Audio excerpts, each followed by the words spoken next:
There are 9.25 million people in penal institutions around the world, and half are either in Russia, China, or the United States. The United States has almost a quarter of the world's prisoners.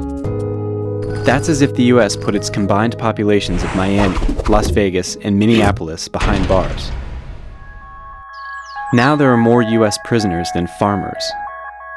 This is a relatively new trend. For most of the 20th century, the United States had about the same amount of prisoners each year. But in the past 2 decades, the prison population has nearly tripled. 1,000 new prisons have been built, while at the same time, violent crime fell by 25%. The tremendous increase can be explained by looking at the sentences for non-violent offenders. The United States imprisons a large number of non-violent offenders for crimes that other countries penalize with community service, fines, or drug treatment. For example, the United States is the only country that locks a person up for writing bad checks. Half of all its prisoners cycle back to jail for probation violations.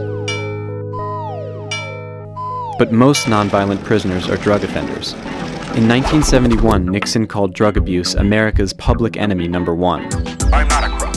Penal reforms followed in the 70s and 80s and set harsher sentencing rules for drug offenses. Now the number of people in prison for drugs is the same as the total number of prisoners in 1980. Drug treatment, meanwhile, is available to only 1 in 10 inmates who need it. And despite no documented difference in drug use between blacks and whites, over the past 20 years, blacks in the nation's largest cities were arrested for drug abuses 3 times more than whites. In 2005, the cost of a prisoner was $23,876 per year, and state spending continues to rise.